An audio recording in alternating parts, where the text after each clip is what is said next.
The wedding night was reportedly a calamity. Palace servants later recounted that Marie-Louise emerged from the royal bedchamber in tears, while Charles appeared bewildered and distressed.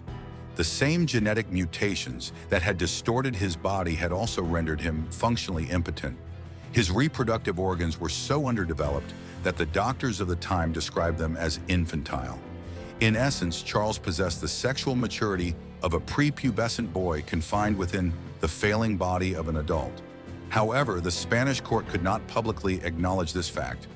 Instead, they placed the blame on Marie-Louise for her inability to conceive, subjecting her to degrading medical examinations and treatments.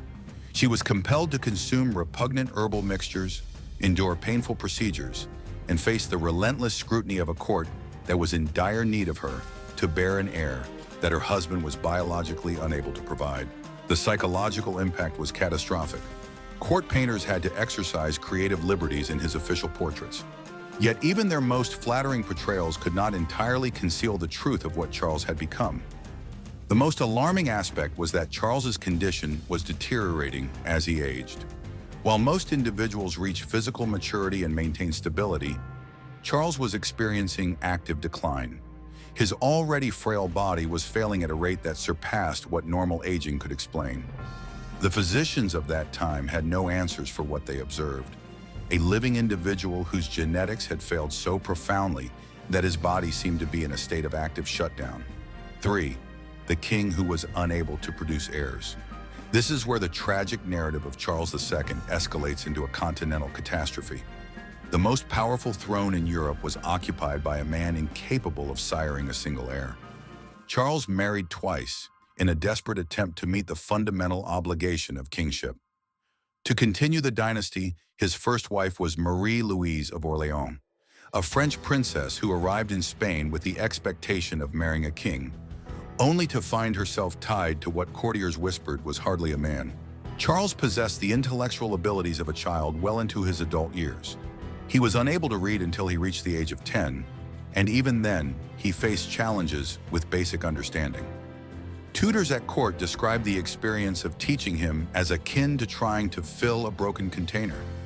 Information would enter, yet nothing seemed to adhere. His emotional regulation resembled that of a toddler trapped within an adult's physique. Staff members at the palace reported that Charles would erupt into violent tantrums over trivial matters, screaming and thrashing about like a child denied a toy. These outbursts would be succeeded by episodes of total withdrawal, during which he would remain motionless for hours, staring blankly at nothing, entirely unresponsive to his surroundings. Even his hair revealed the extent of his genetic afflictions. It grew in sparse, uneven patches that frequently fell out, resulting in a scalp resembling more of a diseased animal's hide than a regal crown. Consider that for a moment. Most children typically take their initial steps around the time of their first birthday. Charles, however, spent almost 10 years unable to bear his own body weight. Even when he eventually learned to walk, it resembled more of a clumsy shuffle.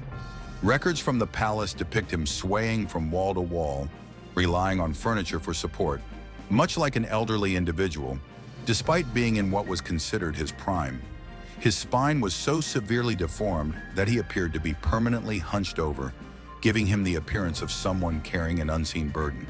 In a sense, he was indeed the weight of generations of genetic afflictions concentrated into one tragically unfortunate person. The mental repercussions were equally severe.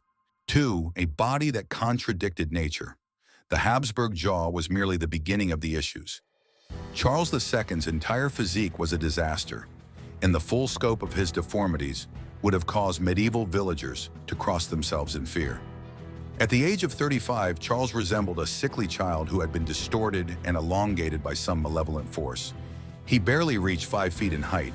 However, it was not solely his stature that was abnormal. His proportions were entirely skewed. His head was disproportionately large compared to his frail body, swaying on a neck so weak it could scarcely bear the weight. His limbs were thin as twigs and appeared almost skeletal, while his torso was strangely compressed and hunched. Charles was unable to walk until he reached the age of 8. The identical jaw deformity that rendered eating impossible transformed every royal announcement into a challenge. Foreign diplomats required interpreters not due to language differences, but because they genuinely could not comprehend what the Spanish king was attempting to convey. His speech emerged as wet, slurred mumblings that even his own courtiers found difficult to interpret. Historical records indicate that Charles's mother, Queen Mariana, penned letters expressing her fear that her son might suffocate on his own tongue while asleep. The most powerful monarch in Europe was deemed a choking risk. Moreover, the truly dreadful aspect was that the Habsburgs were aware their unions were yielding increasingly deformed offspring, yet they persisted regardless. The pursuit of power outweighed the physical suffering of their children. By the time Charles was born, he was effectively a living testament to the catastrophic consequences of flawed human genetics. However, the situation became even more unsettling. Each meal turned into a humiliating experience.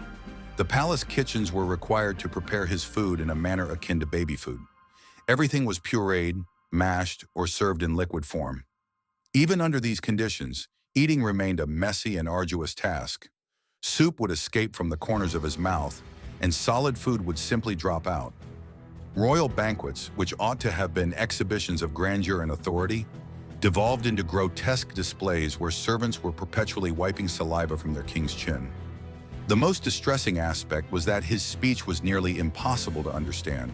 The Habsburgs adhered to a straightforward principle. They married within the family to maintain concentrated power. Cousins wed cousins, and uncles took their nieces as brides.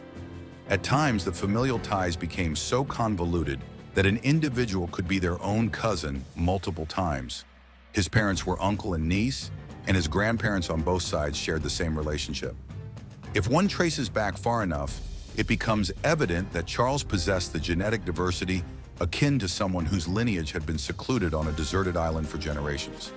This led to what medical professionals refer to as mandibular prognathism, though it was commonly known as the Habsburg jaw. Charles's lower jaw protruded so significantly that even when his mouth was closed, a gap remained wide enough to slide a coin through. His teeth were misaligned. The upper row was entirely positioned behind the lower row, rendering chewing nearly impossible. What if I were to inform you that there once existed a king so physically malformed that his own subjects believed he was cursed by the devil himself? Allow me to introduce Charles II of Spain, a ruler whose appearance was so astonishing that even his royal court murmured that he must be under a spell. They referred to him as Hechizado, the Bewitched One. However, the reality is that Charles was not afflicted by supernatural forces. Instead, he was burdened by something far more malevolent, his own royal lineage. This narrative recounts how the most formidable dynasty in Europe ultimately led to its own demise, producing a king so deformed that upon his death, his autopsy unveiled horrors that appeared to validate every supernatural dread his subjects had whispered about for years. If you are prepared to explore more shocking historical revelations that textbooks often overlook, please press that subscribe button, as we are merely beginning to uncover the unsettling truths surrounding royal authority. First, the jaw that could not close. When foreign ambassadors initially encountered Charles II, many were unable to conceal their astonishment. Here stood the monarch of the most powerful empire on earth, yet he could not even close his mouth. His jaw jutted out so prominently that his lips could not meet, leaving his mouth agape like a broken door. This was not merely a birth defect, but rather the unavoidable consequence of 2 centuries of the Habsburg family's most sinister fixation. They termed it the preservation of the bloodline's purity.